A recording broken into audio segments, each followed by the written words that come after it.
Bună seara și bine v-am găsit. Ăsta ar trebui să fie episodul 2. Nu m-am gândit la un nume pentru episodul 2. De ce? Cred că este a 6 sau a 7-a tentativă de episod 2. Am avut un foarte mare ghinion cu acest episod. De câte ori am încercat să turnăm episodul 2, ba cineva nu putea să vină, ba pica netul, ba nu s-auzea bine, astfel încât m-am lăsat pe gubaș la a mai scrie un scenariu și o să numim probabil întâlnirea din seara asta seara de improvizații. Am început în prima parte cu un invitat, cu o domnișoară și ascultătorii noștri au venit cu o sugestie că am putea face lucrurile mai interesante chemând mai multe persoane. Ei bine, iată că v-am ascultat sfaturile și sugestiile și în această seară am nici mai mult, nici mai puțin de 3 invitați. Am ridicat miza, avem un domnișor, bine, nu mai e domnișor de foarte mulți ani de zile, probabil, și 2 domnișoare care nici ele nu mai sunt domnișoare, probabil de foarte mulți ani de zile, dar au un punct comun, toți sunt anonimi. Așa că bună seara domnișorule și domnișoarelor și bine v-am găsit. Bună seara!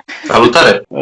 Pe una dintre cele 2 domnișoare o veți recunoaște, s-a reîntors, este domnișoara din episodul trecut. Pentru a ne adresa mai ușor unul către celălalt, o vom numi pe această domnișoară Ana Blandiana, iar pe cealaltă domnișoară, pentru că știu că are o preferință specială, cum să-i punem numele Ana? Farago?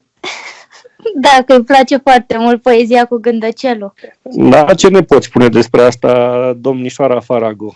Ce pot să-ți spun? Am plâns cam mult în generală, dar asta e. Trecem peste. A început să fie poezia mea de suflet. Bine, tocmai pentru că îți place atât de mult, în seara asta vei fi domnișoara anonimă Farago. Hai să vedem și cu domnișorul nostru invitat în această seară. Tu ce faci, domnișorule? Cum te simți între 2 gagici? Mă simt extraordinar, cel mai invidiat dintre bărbați. Atât de invidiat încât te invidiezi și tu singur pe tine?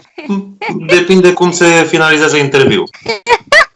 Deci ar trebui să fie un interviu cu finalizare, în opinia. În opinia mea, categoric, da. Bun, Eu hai sunt să de vedem. Ce a sărit domnișoara Farago imediat că e de acord. Da, și domnișoara... Dacă finalizarea va fi în grup, va fi cu atât mai bine. Da, deci iată că avem aici un grup de domnișoare și domnișori porniți pe interviuri cu finalizare, așa că să-i dăm drumul. Nu avem o temă a serii, după cum vă spuneam, este pur și simplu improvizație, ca să spargem ghinionul episodului, că de câte ori aveam o temă se ducea pe râpă episodul din seara aia, așa că o să improvizăm. Dar dacă tot improvizăm, o să vă propun eu ceva, pentru că avem un domnișor aici lângă noi și e în inferioritate numerică. Îl provoc pe el să ne spună, asta era o întrebare din fosta tentativă de episod 2 și iată să o aduc și aici. Zi-ne o întâmplare amuzantă din experiențele tale sexuale. Dar ceva așa, care a ieșit prost de la cap la coadă, despre care ți-e rușine să vorbești, dar o să ne spui nouă că suntem între Ana Blandiana și Farago. Păi, în principiu am avut numai experiențe sexuale plăcute. Trebuie să ai ceva amuzant? Trebuie să ai ceva acolo ascuns, nu știu, în dosarele tale ascunse. Hai că toți avem. Da, categoric, da. Uite, acum m-ai surprins cu întrebarea asta și chiar mă gândesc și chiar îmi fac ordine în dosare, în creier, că eu le-am îndosariate pe domnișoarele. Ei bine, haide că vă văd că sunteți timizi, să deschid eu atunci subiectul ăsta. Uite, vă spun eu una, acum e amuzantă, când mi s-a întâmplat, nu mi s-a părut deloc amuzant. De o grămadă de timp mă chineam să agăț o domnișoară, am reușit să o agăț, am reușit să și stabilesc prima întâlnire cu ea, iar la prima întâlnire, ca un student pârlit ce eram, am așteptat-o să iasă de la facultate și am ieșit la McDonald's. Cum eu sunt mâncău, iar ea nu a băut un suc, eu am mâncat, iar în hamburgerul meu era foarte multă ceapă. Având în vedere că după întâlnirea aia îmi propusesem să fie și primul sărut și mi-am dat seama că am exagerat cu hamburgerul implicit cu ceapa, m-am gândit eu că până ajungem la ea la cămin să bag cât mai multe gume de mestecat în gură, ceea ce am și făcut-o drumul, aveam dita mai cu guloiul. Ei bine, am ajuns și la ea în fața căminului, ne-am așezat pe o bancă, ne-am tot amuzat, am glumit și am ajuns la momentul sărutului. Emoționat, ea emoționată, ea și-a înclinat ușor capul, așa ca în filme, și-a închis ochii, avea buzele întredeschise, eu la fel, ne apropiam așa cu încetinitorul. Când aproape s-o sărută, deja îi simțeam căldura buzelor ei pe buzele mele. Dintr-o dată am auzit un clonc, am simțit în gură că îmi pică ceva. Ce credeți, era măseaua, una din plombe, care se fundase în guma aia de mestecat și mi-a picat plomba cu tot. Am rămas înțepenit, m-am înroșit, ea a văzut că nu mai fac nimic și se uita la mine. Eu, care de obicei sunt vorbăreț, eram mut, m-am înroșit și, seara aia s-a stricat, nu s-a mai întâmplat nimic. Peste vreo 2 ani am îndrăznit să-i spun că ne-am mai întâlnit întâmplător pe net și s-a amuzat. Dar iată o experiență neplăcută. Acum râd, dar atunci nu mi s-a părut atât de amuzantă. Hai, acum e rândul tău să scoți ceva. Deci de aici a pornit expresia aia, e frumoasă de spică plombele.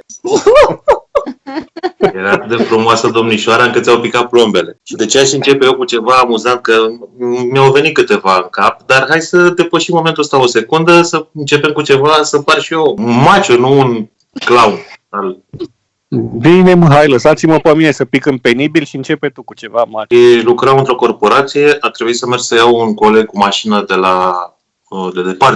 foarte de la Arad. Am fost să-l iau cu mașina și acolo m-a întâmpinat cu o surpriză foarte frumoasă. La modul că trebuia să dorm la un hotel de acolo și el era cu o prietenă, cu o colegă de serviciu de acolo, fiind în delegație, știi că în delegație se mai întâmplă să mai fuzionezi cu alte colege. Și a venit prietena ei cu încă una și am stat toți 4 în camera de hotel și a fost excelent. Nu mă mulțumește, nu mă mulțumește atât, vreau detalii. Stai puțin, te grăbești.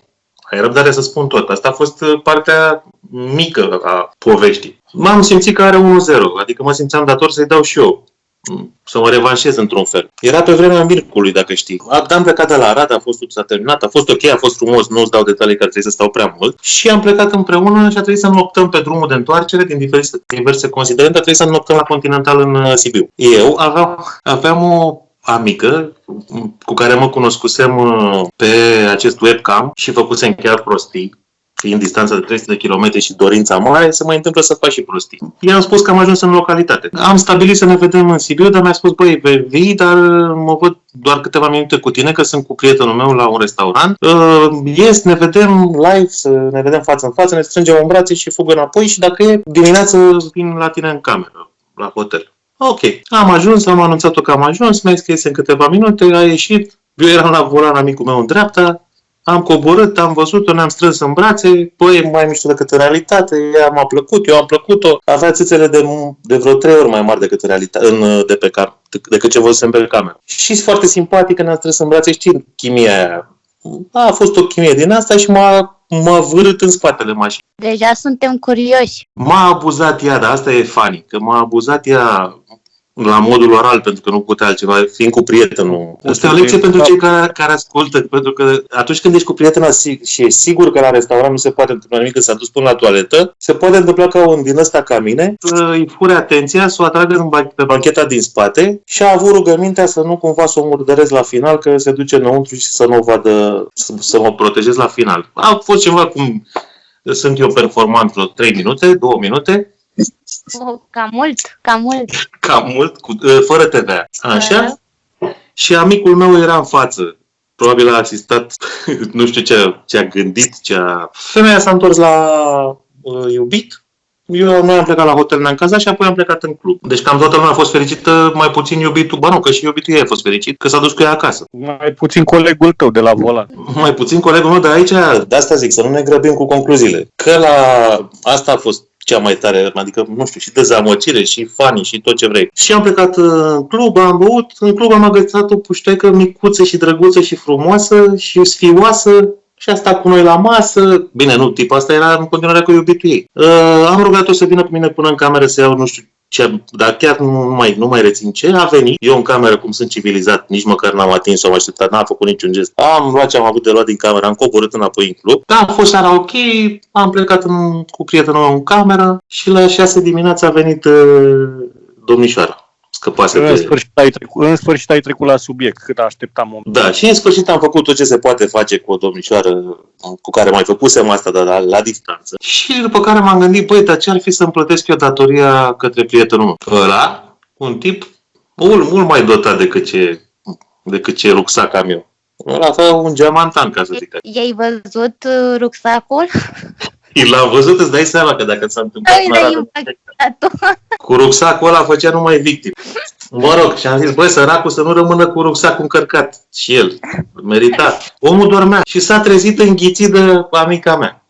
După ce ea a vrut, deci nu vă gândiți că am făcut eu vreun gest sau așa. Se pare că îi plăcea. Fata asta are un suflet extraordinar de mare. Exact ca sâni. Deci, extraordinar de mare concluzia. Eu la concluzia asta am ajuns. După ce terminasem eu cu amica și se ocupa de amicul meu, au avut bătăi în ușă. Era ora 8 dimineața. Băi, nu mint, adică vă dați seama că nu fanteziile Cioc, sunt cioc. fantezii. Cioc, cioc la ușă. Când mă duc, zic camerista, mă duc să-i zic să plece. Când ajung, cine credeți că venise? Aia mică din club. Că îi spusesem dacă vrea să vină. Și ce credeți că face imbecilul care, subsemnat, care vorbește acum? Îi spune că suntem ocupați. I-am închis frumos ușa și băi, pe bune, am închis ușa și după aia mi-am dat seama la rece, după ce am terminat cu asta, ce ai făcut, mă? Păi, uite, a venit fata aia. Păi și? Păi i-am zis să plece, că era... Doar nu era să te vadă cu... Doamne, nu cred. A fost amuzant? A fost de-a dreptul tragic finalul. Ce are Farago de comentat? Nu are nimic de comentat. A făcut foarte bine. După aia ce ia, uite și pe perverși ăștia. Păi ea era o perversă dacă a acceptat o invitație. Dar de ce consideri că a făcut foarte bine domnișoara Farago? Păi rămânea traumatizată pe viață, că era mititică. Da, asta voia. Nu trebuia să învețe și ea, să înceapă și ea de undeva? Păi începe doar cu unul, nu cu doi și cu una. Nu cred că era mititică și inocentă. Dacă era, nu avea ce să caute în club și doi, nu accepta o invitație. Da, corect și aici. Doamna Farago... Și nu avea ce să caute la hotel până la urmă. Dar îți dai seama acum la ce categorie de fraier mă încadrez eu. Cel mai mare. Moderatorul și-a pierdut respectul pentru tine, așa că trecem la domnișoara Farago. Ești la rând să ne povestești chestiile tale jenante și secrete. Păi am și eu o întâmplare, tot din școală. După liceu am făcut școala profesională și mi se pusese și mie pata pe un băiat pe vremea aia și da, eram mai la început, nu prea le aveam eu cu sexul și așa, speram și eu să fie o partidă frumoasă, să fie totul foarte frumos, că na, toate femeile până la urmă visează la o partidă frumoasă de sex și am ajuns noi la el acasă, am zis, mamă, gata, acum să vezi ce bine o să fie, nu știu ce, și când colo mi-am luat mare țeapă, ca să zic așa, că ne-am pus pe treabă și în 2 minute a terminat. N-am avut timp nici măcar să mă încălzesc. Omul știa ce voia. Să se simtă el bine, dar trebuie să mai simtă și femeia bine, nu doar bărbat. Cea mai proastă experiența mea, ca să zic așa, și cea mai scurtă.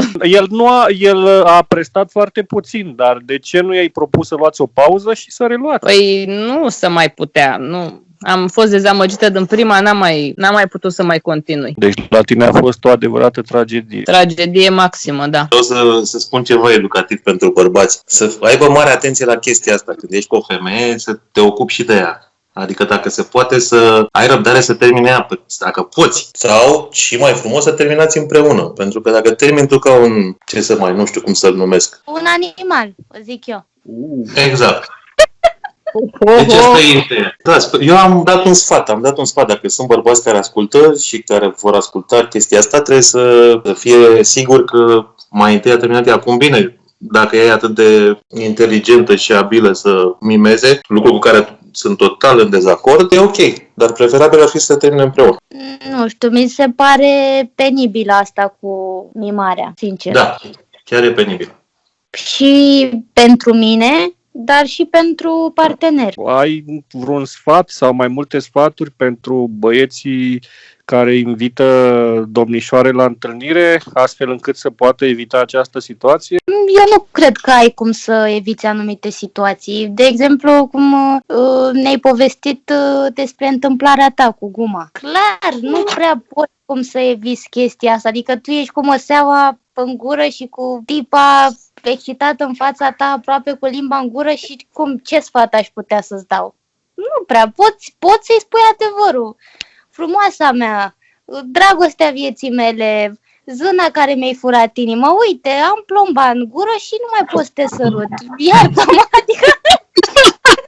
Bine că nu aș vrea să fac asta, că m-ai sedus, dar pur și simplu am o problemă medicală. Shit happens, cum ar spune americanul, dar, nu știu, eu aș apela la sinceritate. Întotdeauna e cea mai bună. Ăsta e singurul meu sfat. Fii sincer. Că tot ai trecut prin experiența asta, spune-ne cum ai fi procedat tu, dacă ai putea să reiei experiența? Păi, dacă aș putea să reiau experiența, i-aș spune să se satisfacă singur înainte de întâlnire. Bun. Bună! Păi, Bun. mi se pare cel mai ok. Unii bărbați au rămas în faza aia de peșteră și descoperirea focului. Deci ei mai mult de atât nu pot, înțelegi? Gata, văd o femeie, guciu îi dăm cu băta în cap și o băgăm în peșteră să o futem. Deci, na, asta e, mai mult nu se poate. Da, corect. Cea mai greșită abordare din partea unui bărbat. Un bărbat care face asta n-are decât de pierdut. Să știi că sunt și multe femei care sunt pe genul acesta. Adică Ok, hai, ne futem, termin și ne îmbrăcăm și plecăm. Știi, nu trebuie să existe conexiunea aia, nu trebuie să fie un pic de empatie, nimic. Adică am ciocanul, eu am veverița, hai să le împerechem, știi? Se întâmplă, adică mie cel puțin mi s-a întâmplat, să vină una la fel noaptea la mine la 2 noapte, să facă exact ce ai spus tu, să mă tăvălească și să plece. Soțul era plecat în Spania, avea nevoie, a venit, m-a folosit și a plecat. Dar măcar mi-a spus adevărul în față. Și chiar nu m-a deranjat. Eu recunosc că nu sunt adepta genului acesta de abordare, să zic, dar sunt curioasă tu cum percepi, tu ca bărbat, chestia asta. el sărăcuțul s-a simțit folosit, Nu, abuzat. Eu știu că nu are cum să nu-ți placă. Da, poate o femeie are nevoie, n-are timp, poate simte și ea nevoia, poate bărbatul e plecat și, nu știu, te găsești interesant, vine, nu vrea obligații, nu vrea să o suni, nu vrea să o auzi, nu vrea să știi cine e. Vine, face treaba și a plecat. Eu nu le condamn. Sexul este o nevoie până la urmă. La tine trebuie să fie cu petale de trandafiri. Nu. La mine trebuie să fie conexiunea aia. Asta mă excită și mă atrage cel mai mult la un bărbat. Să știu că mental suntem acolo amândoi, că fizic, nu. Să-ți excite creierul înainte. Ceva de genul ăsta, dar nu cu Einstein sau cu citate din Shakespeare neapărat. Și dacă ești ieșită din club și ai vreo 10 șaturi de tequila la bord și îi vezi pe toți numai Don Juan și ajungi pe la unul prin pat și ăla profită de tine fără să-i dai tu acord, cum ai percepe chestia asta? Pentru că am avut așa ceva, am avut o tipă foarte, foarte mișto, am avut-o în pat, am luat-o din club, de-abia m-am chinuit să o aduc în pat și în casă și puteam să-i fac absolut ce voiam. Și totuși m-am abținut, am așteptat, s-a trezit și a revenit și am dat drumul acasă. Pentru că știam că nu are ce să fie între noi. Dar am preferat să respect chestia asta, știi? Recunosc că nu mi s-a întâmplat lucrul acesta. De ce? Pentru că îmi cunosc limita și știu că unde nu mai pot să duc, nu mai duc și nu mai beau. Nu mi s-a întâmplat. Ca să o consolez un pic pe Domnișoara Farago, să știi că nu numai femeilor li se pot întâmpla asemenea lucruri, să aibă un partener care se termine în 2 minute. Și mie mi s-a întâmplat lucrul ăsta cu o fată.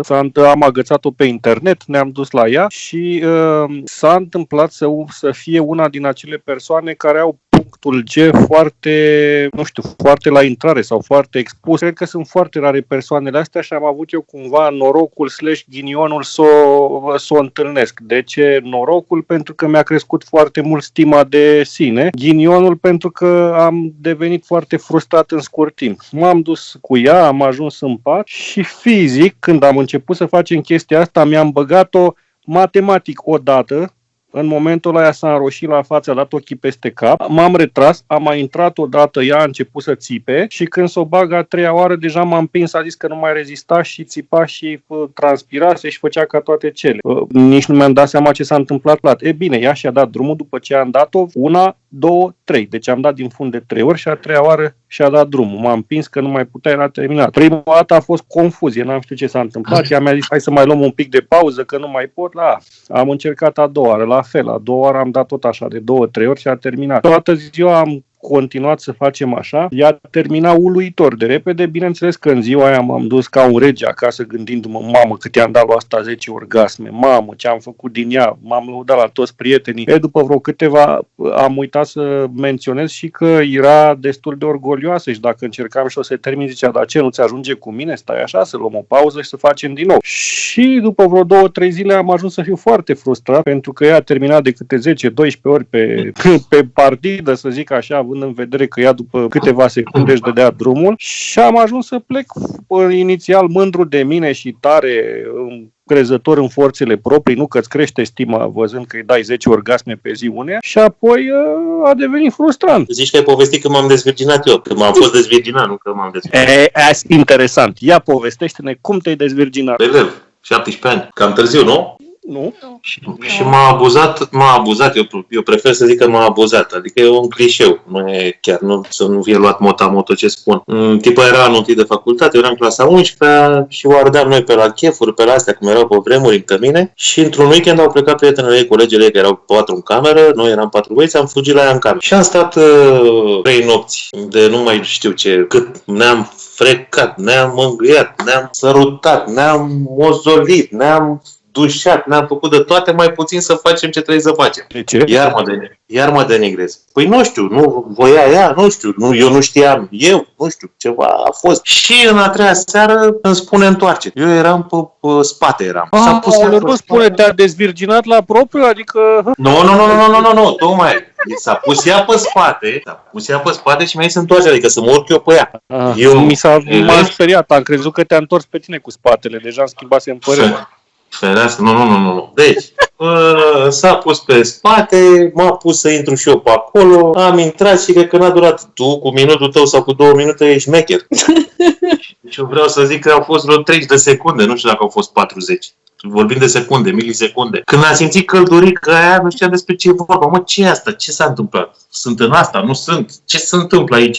Și evident că am întâmplat și zic, băi, gata, mă? Gata, frate. Înseamnă că ai fost foarte bun. Păi de unde pun, mă, la 30 de secunde? Pentru prima oară merge. Merge, da? Și după aia am stat și am mâncat o cutie de pate romantic. Ce șampanie? Cine știa de șampanie pe vreme? Întrebarea care vine este pentru domnișoara Gândăcel, că acum realizez că este singura persoană de aici, din grupul ăsta, care n-a vorbit despre dezvirginarea ei. Dacă vă aduceți aminte, domnișoara aslaltă, Ana Blandiana, ne-a povestit cum s-a dezvirginat în episodul trecut. Tu ne-ai povestit acum, a mai rămas domnișoara Farago Gândăcel. Ia povestește-ne, cum te-ai dezvirginat? Am avut o tentativă de dezvirginare eșuată. Un tip, aveam undeva la 16 ani și a venit la mine și îți dai seama, emoții, una alta, zic, hai, trecem peste. Și dezvirgineze, doar că în loc să nimerească gaura, a nimerit cumva în trebuci. Și am zis, nu știam cum să-i spun că a greșit gaura, adică de acolo, din cur. Băiatul, ai greșit gaura. Băi, deci știți care a fost toată faza? Deci eu acum am fost aminte că asta cred că a fost cea mai penibilă chestie. Tot dădea în cur acolo, la un moment dat a terminat și eu stăteam și mă gândeam, el credea că m-a dezvirginat și că totul floricele curcubee și când încolo el m-a dezvirginat doar fix în trebuce, adică nici de cum unde trebuie. Eu l-am lăsat în pace, el s-a dus la el acasă cu ideea, mamă, și am făcut o parte, am dezvirginat-o, sunt un macho man. Și am rămas tot virgin. Și după aia, la un an de zile, m-am întâlnit cu un tip care aveam, nu știu, o relație de ceva timp și a fost ok, adică nu a fost nicio chestie penibilă, era doar frica, aoleu, dacă doare, dacă nu știu ce, dar cam atât. A fost surprinzător de ușor și de simplu. Păi stai un pic, dar ce s-a întâmplat cu primul, între ghilimele, dezvirginator? Adică a venit, a dat și el un pic și a dispărut, nu s-a mai întors niciodată? Păi cine dracu l-a mai primit, Doamne, iartă-mă! Că m-a șocat, ce să mai stau? O mică observație de domnișoară sau doamna Farago. Stați cu microfonul mai aproape de gură și nu mai mișcați mâna, că se pierde semnalul. Gura aproape mi intră în gură. Atunci e poziția corectă. Da, corect. Păi stai așa, bun, dar că ne-ai povestit foarte mult de tentativa de dezvirginare, dar peste a doua, care chiar a fost dezvirginarea propriu-zisă, ai trecut super elegant. Procesul a fost foarte elegant și foarte ok, adică n-am ce să spun, pur și simplu a fost bine. A fost cearșaful pătat? A fost. Ați jucat cămeșa? Acum, pentru că este în inferioritate numerică, domnișorul să vină el cu niște întrebări pentru își alege pentru care din domnișoare. Cred că nici pe asta n-ai văzut-o venind, așa că dacă tot e seara de improvizație, hai te rog frumos, întreabă-le tu, pune-le o întrebare. Hai că știu că îți dorești să le întrebi ceva pe urmă. Da, deocamdată nu pot să mă abțin să nu fac o remarcă similară cu tentativa de dezvirginare a domnișoarei Farago. Am avut și o tentativă de asta când am fost la un salon din ăsta de masaj și unde evident că nu se face sex, dar se face body to body, cu ulei, cu chestii, așa. Și stăteam pe spate și o tipă se juca, sunt niște tehnici de masaj în care îți face cu clavicula, nu știu cum, cu gâtul. Și zic eu, uite bă ce-i fac, ce-i dau lui asta, ce îi rup omulețul. Și de unde? Eram așa între gât și umăr. Deci exact similar cu ce a povestit Gândăcelul. Wow. Hai mă, nu se poate. Deci tu credeai că ești adânc în gâtul ei și Eu credeam că sunt în deep throat și eu eram pe lângă, pe la claviculă, pe acolo. Am nimerit pe lângă, pe câmpie, așa cum a fost și dânsa între buci, așa a fost eu pe claviculă. Pot să te întreb eu ceva? Care este primul lucru pe care îl observi la o femeie? Țâțele sau curul? Nu mă, în afară de asta, nu știu, ce-ți atrage ție așa atenția când vezi o femeie? Camel toe.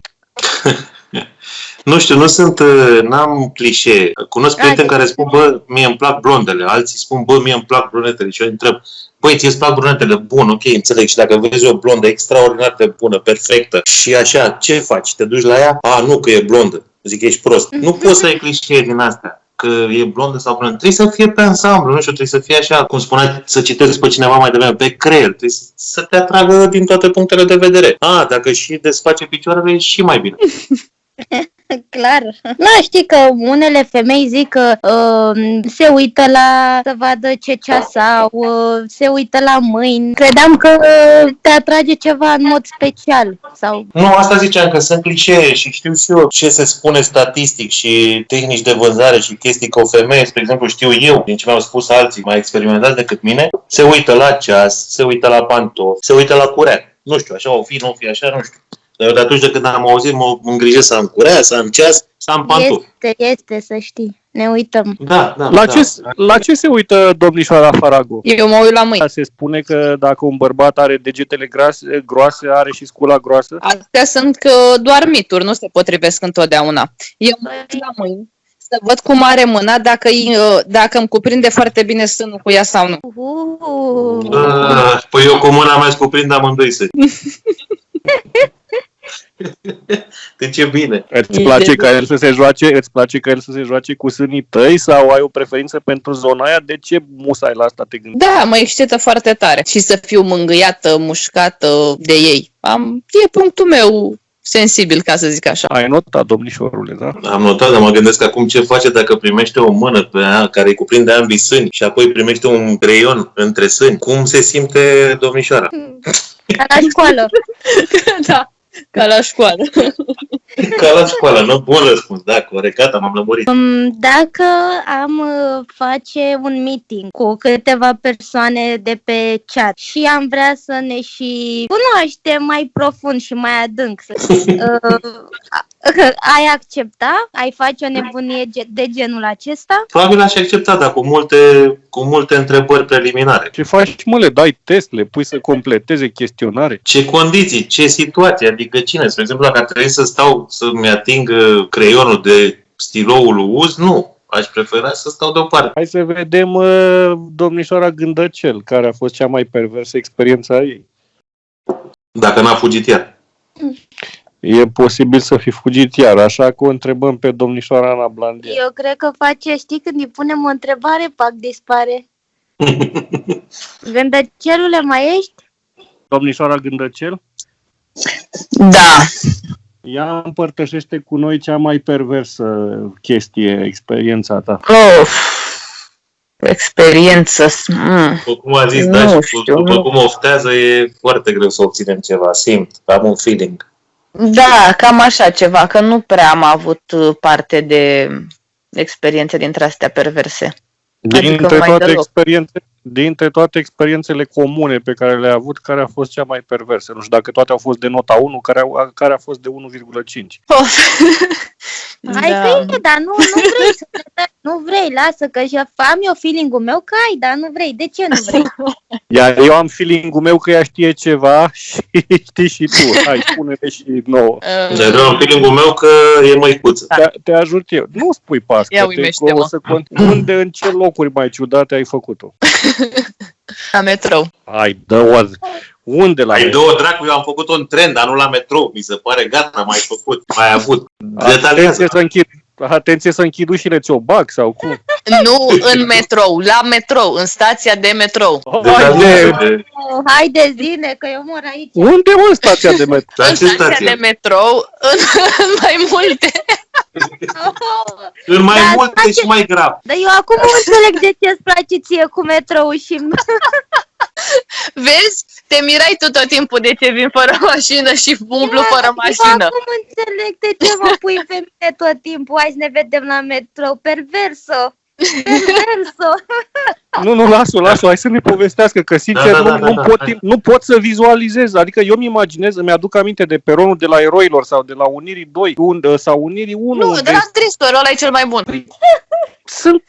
Sunt sute mii de oameni acolo. Unde ai putut să o faci? Păi, când am făcut-o, nu erau chiar atât de mulți oameni, că era o oră dintre asta mai târzie și nu prea trecea lumea. Și când a trecut, m-a bufnit râsul. Sunt camere de luat vederi, femeie în capăt. În capetele peroanelor sunt camere Păi da, sunt în capetele peroanelor, dar nu sunt la Dristor, sunt gângulețele alea. Și acolo poți să te bagi și poți să faci, nu te vede nimeni, nu ai absolut nicio cameră. Logic că nu am futut un pic pe șine să mă vadă camera. Asta mă gândeam. Ai devenit expert, văd. La ce stație? Fusul orar, programul? Da, era bine, eram în perioada de liceu, mergeam zilnic cu metrou, era primul meu iubit pe vremea respectivă și am zis că să mai facem și noi tot felul de nebunii dintre astea și îl găsea excitarea numai pe la metrou. Și orică era pe la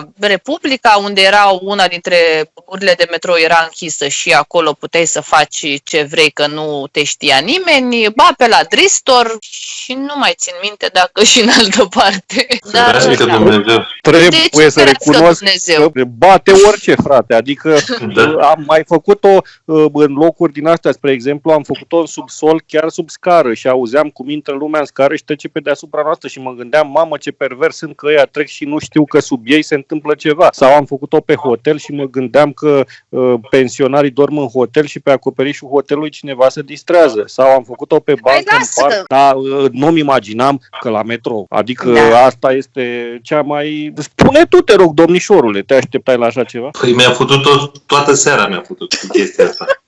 Pentru că eu credeam și așteptam să vină vremea mea să arăt și eu că nu sunt un fraier, să spun că n-am făcut-o eu în tren. Dar mă rog, era tot așa din tren de la Brașov la București până la 3 noaptea. În niciun caz la metrou până la 5 după amiază, când sunt toți pensionari la muncă. O fi văzut o vreo babă de-aia. Poftim? Te-a bătut. O babă, a trecut și un moș, dar nu m-a interesat. M-a bufnit râsul. Păi, cred și eu că nu te-a interesat. Tu așteptai metrou în tine. Cu era metrou în mine. Erai și cu ușile închise, nu? Da. Ce să zic, orice ați spune, eu cred că trebuie să considerăm că runda asta este 1-0 pe domnișoara Farago. Nu cred că putem veni cu experiențe mai exotice de atât. Dacă până și eu mă predau. Se spunea că e măicuță. Am făcut-o și eu pe stradă, iarna. Iarna, deci era iarna, un frig, mamă, și așa eram cu un prieten care era disperat să ne-o tragem și îi venise lui chef atunci și a găsit o dubiță, m-a dus după dubița aia, mi-a dat pantalonii jos și după am observat că în fața mea era balconul 1, ea cu lumina aprinsă și în spatele nostru la fel, numai blocuri. Noi eram fix după o dubiță. Practic, trecătorii nu ne vedeau, dar în schimb ne vedeau cei din blocuri. Dar, acum nu știu dacă ne-a văzut cineva sau nu. Dar a fost o chestie perversă. Felicit omul ăla. Dacă e să facem punctajul, eu tot pe Farago aș considera o câștigătoare runda asta. Și eu la fel, mă predau rău. Avem în unanimitate victorie pe runda 1 pentru Farago. Oamenii și bărbații de principiu nu prea înțeleg că femeile sunt un fel de bărbați cu păsărică. Deci noi toți bărbații zicem, mamă, ne tăvălim, le-am rupt, le-am făcut. De unde? Ele ne-au rupt pe noi. Corect. Și mențin chestia asta. Sunt ofuscate. Domnișoara Farago, de ce spui că e corect? Justifică. Pentru că, din punctul meu de vedere, un bărbat nu poate să fută o femeie dacă ea nu vrea. Adică nu am cunoscut femei dintre astea care se lase prostete de orice vrăjală. Din punctul meu de vedere, o femeie face treaba asta pentru că vrea ea, nu neapărat că vrea bărbatul. Adică mai mult ca sigur nu că vrea bărbatul, că vrea ea. Foarte frumos. Cred că, da, sunt de acord cu ce a spus Gândăcelul. Adică degeaba faceți voi pe masculul alfa. Noi dacă nu vrem, puteți să ne aduceți și luna. Nu prea punem botul la vrăjeala. Deci, domnișorule, moderatorul și cu tine putem pleca acasă, că nu mai avem. Da, corect, așa e. Acum, vorbesc din experiența mea, că primesc o grămadă de mesaje pe Facebook, pe Instagram, mesaje copiate de pe Google sau mesaje de-astea scrise de impresionat femei. Nu o să credem niciodată căcaturile astea. Cu vai, ce frumoasă ești, parcă ți-a luat Dumnezeu stelele și le-a pus în privirea ta, ai pe bune. Adică noi știm că voi ne faceți în mare parte complimente și ne dați tot felul de mesaje doar că vreți să ne băgați în pat. Așa faci tu, domnișorule? Nu, e vorba de feeling. Trebuie să faci ce simți. Părerea mea că trebuie să faci ce simți, dar mai important să faci ce simți atunci când simți. Că dacă faci peste 3 zile... Da, știi cum e? Trebuie să fii tu însuți când faci asta, că dacă mi-arunci un text copiat de pe Google sau ceva luat așa că hai să vedem dacă pune botul fraiera, mai bine intră, frate, cu ce știi tu, cum știi tu să mă agăți. Nu așa, știi ce spun? Da, categoric. Și din păcate sunt mulți care fac asta și încă sunt. Gândăcelule, ia spune-ne care este fă un top, cel mai prost și cel mai bun text de agățat cu care ai fost abordată vreodată. Păi, cum zicea și domnișoara Ana Blandiana, mulți au o vrăjală de-aia proastă. Proastă rău. Adică nu au, pic de, nu pot să zic că n-au minte, dar sunt niște vrăjitori, dar deja picăm penibil. Adică nu e ca și cum, stai un pic, iau și eu un text cum îl iau după Google și așa și mai perfecționez un pic. Nu, ei o dau așa, direct. Sau mai sunt și ăia care se încadrează la categoria foarte nașpa, îți mai trimis și o poză cu scula, că de ce ori fi zis ei, îi trimit la asta o poză cu scula, că sunt eu un pic dotat sau poate nu, și asta gata, sare fix în ea. Deci ăia sunt la categoria cei mai proști, din punctul meu de vedere. Nu poți să agăți o femeie arătându-i măciuca direct. Și ia uite-o, hai să ne futem. Pe bune, am primit eu odată un mesaj pe Facebook de la unul, mi intrase în spam, că ce frumoasă e, că hai să ne futem. Zic, pe bune, păi cu replica asta o să o faci laba toată viața, că nu cred că o să fuzi vreo femeie în viața ta cu această replică. Adică, hai că mi-ai dat universul peste cap, adică dacă eu îți spun bună te fuți, n-am șanse? Nu, chiar nu. Tocmai ți-ai putut toate șanse. Deși este de apreciat sinceritatea, Gândăcelule. Este de apreciat, dar tu te-ai fute cu unul așa? Nu. Păi vezi? Nu, adică, puii mei, eu știu că dacă tu mă iei cu lugu și nu știu ce, mă gândesc că, ăsta clar e bărbat, eu nu sunt urât, că clar vrea să mi-o tragă, dar în puii mei când vii ca la piață și vezi, asta e mai nașpa, asta îmi place, asta nu, și te decizi la una și zici, bună, te fut, nu prea îmi convine mie ca femeie, știi? Da, exact. Nu mă simt eu. Și revenind, că ați deviat, care este cea mai bună și cea mai proastă replică pe care i-ai primit? Cea mai proastă e aia, hai să ne futem, așa hodorong-torong pe nepusă masă, asta e clar cea mai proastă. Și cea mai bună, nu poți să, din punctul meu de vedere, nu există o replică cea mai bună încât să pici imediat. a fost neapărat o replică, au fost mai multe replici puse cap la cap care m-au făcut să pic în plasă, ca să zic așa. Genul ăla, că ești frumoasă, siropisme dintre astea. Cum a zis și Gândecelul, nu există un mesaj bun pentru agățat sau un mesaj prost. Adică mesajul bun ar trebui să fie sincer și să-i spui persoanei respective ce-ți place la ea, fără să-i aduci luna de pe cer și stea și tot universul. Și un mesaj prost în care să-i dai copy-paste de pe Google. Ăsta mi se pare, sau să scrii un mesaj de 100 de rânduri și ăla să fie luat tot de pe internet. Sau mesajul ăla să fie dat, știi, la 1000 de femei. Eu eram într-un parc și eram cu un prieten, a venit o tipă la mine și mă întreabă, ai un foc? Îi zic că absent, nu. Și mi-am continuat discuția, la care ea, dar la inimioară. M-am uitat așa ciudat la ea, am zis nu și mi-am continuat discuția. Am relatat niște luni mai târziu cuiva întâmplarea asta și mi-a zis, boule, aia se dădea la... Da, scuze-mă, mi se pare penibilă tipa. A fost ca la mine la Sibiu când a venit aia dimineața și a bătut la ușă. Da. Dar, nu știu, am întâlnit și eu niște gagici, dar un pic cu minte, să vii să-i spui unui necunoscut, bună ziua, aveți un foc? La inimă vorbesc, că poate vă ajut să stingeți focul. Hai, pe bune! Deci nu sunt singurul bou de pe planetă, dacă... Da, nu știu, mi-a părut rău când... Sunteți doi! După ceva timp mi-a spus, vezi că aia se dădea la tine și nu puteai pui cu niște luni în urmă. Da, cum să nu, ai pierdut vreo mare frumusețe. Nici nu mi-aduc aminte cum era. Ce conta, dacă aveai tu foc la inimă, nu ai lăsat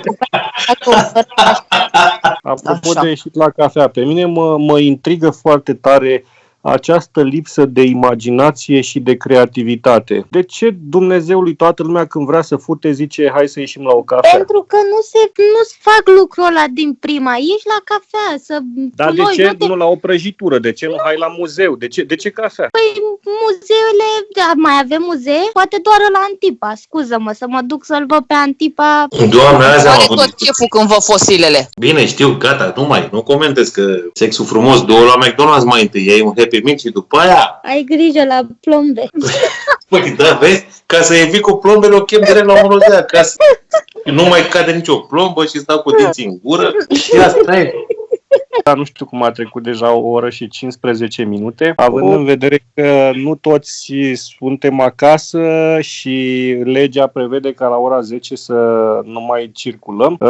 Cred că va trebui să ne îndreptăm către sfârșitul acestei întâlniri. Dacă voi mai simțiți să adăugați ceva așa la încheiere. Nu am nimic de adăugat. Că după ce ai fost pe toate stațiile de metrou, normal că nu mai ai nimic. Ne-ai umilit pe toți. Noi care credeam că suntem perveși, că am futut pe la McDonald's, tu ai fost în metrou. Încăpătoare și băile de la McDonald's, da. Da. Bun. Okay. Hai să plecăm acasă umiliți total, adică ne-a dat Dacă mai țineți mult pe Gândăcelul ăsta sensibil. cealaltă domnișoară. Tu cu ce gânduri închei seara această întâlnire? Mie mi-a plăcut tare mult experiența în 3, virtual, ce-i drept. Opa! Adică moderatorul cu voi două. Ok, scuze, mă bucuram ca vouă. Scuze. Am exclus moderatorul, dar ok, haideți, experiența în 4. Deci excludeți moderatorul, stai un pic. Pentru tine am un pic de mai mult respect și mai înțelegi. Deci dacă ai respect, eu nu primesc nimic. Decât respect. Mi-a plăcut experiența de astăzi. Pentru cei care ne ascultă, ne oprim aici. Noi poate continuăm altfel discuția din această seară. Ce să mai zic? Sper să ne vedem cu toții la Unirii 2, la piața Unirii 2, Tristor sau la Tristor, dacă e mai... ne văd babele doar. Da, și ai văzut că și camerele de supraveghere și programul trenurilor, adică avem aici lângă noi un expert, ne face o expertiză ca la carte. Mine chiar a fost o experiență mișto, mă simt violat, eu cu trenul și altcineva cu metrou. Deci sunt mult la distanță. Da, sper să fie și episodul 2. O să le mulțumesc și eu celor care ne ascultă, care ne vor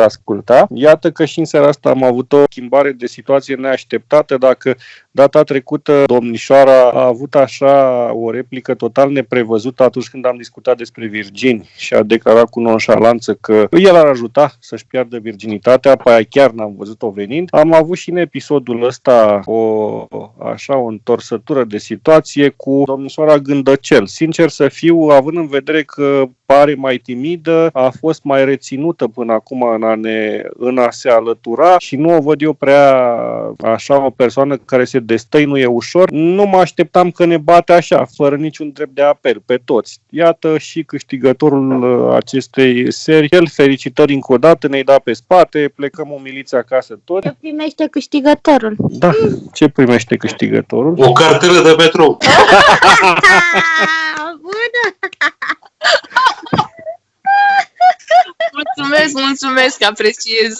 Eu plătesc. Da, cu 10 călătorii ca să o folosești. Un abonament de 50 de lei. Noi, cei 4 participanți la acest episod 2, care s-a numit Improvizație, vă mulțumim pentru că ați fost alături de noi și vă dorim o seară frumoasă. La revedere! La revedere, pa, pa! La revedere! La revedere!